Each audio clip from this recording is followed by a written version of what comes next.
जम्मू कश्मीर के उपराज्यपाल मनोज सिन्हा ने सोमवार को कटरा में प्रस्तावित ताराकोट रोपवे परियोजना को लेकर जारी बंद पर असंतोष जताते हुए कहा कि हड़ताल करना सही नहीं है। इसे लेकर जिस तरह से प्रचार किया जा रहा है वो यथार्थ से परे है।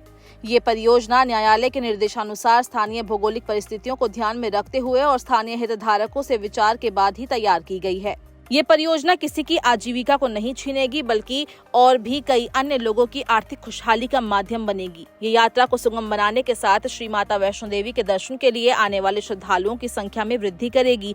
अगर फिर भी कोई आशंकित है तो वो केंद्रीय सशक्त समिति से बातचीत करे। रोपवे परियोजना को लेकर कटरा में एक सप्ताह से जारी बंद को लेकर उपराज्यपाल ने अपनी नाराजगी जताते हुए कहा कि मैं किसी को परियोजना का विरोध करने से मना नहीं कर सकता, लेकिन विरोध व्यवहारिक होना चाहिए। जिन बातों की आशंका जताई जा रही है वो निराधार है।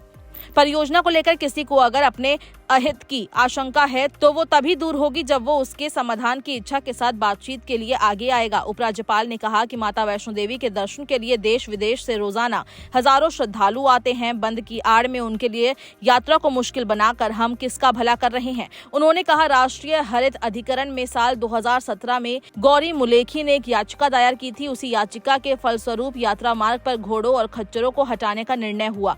तय किया गया कि यात्रा मार्ग पर इस्तेमाल होने वाले सभी घोड़े खच्चर चरणबद्ध तरीके से हटाए जाएं और इससे प्रभावित होने वाले खच्चर और घोड़े वालों को पुनर्वासित किया जाए। उनकी आजीविका की वैकल्पिक व्यवस्था हो। पुनर्वास योजना के तहत 50,000 रुपए और अन्य सहायता का प्रावधान किया गया। इस बीच मामला सुप्रीम कोर्ट में गया। सुप्रीम कोर्ट के निर्देश पर 26 नवंबर 2018 को एक समिति बनाई गई। समिति ने सभी संबंधित पक्षों से बातचीत के बाद 12 जुलाई 2019 को रोपवे परियोजना के प्रस्ताव के साथ अपनी रिपोर्ट दी। समिति के रिपोर्ट के आधार पर श्राइन बोर्ड ने साल 2022 के अप्रैल माह में रोपवे परियोजना को मंजूरी दी।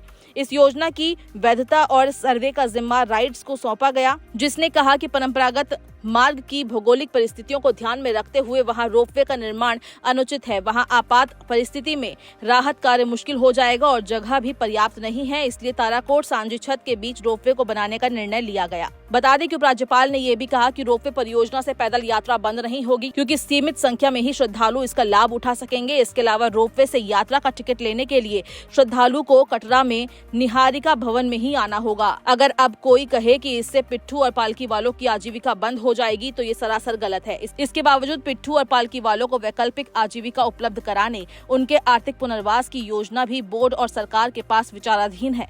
चरण पादुका से भी ताराकोट तक एक संपर्क मार्ग विकसित किया जा रहा है।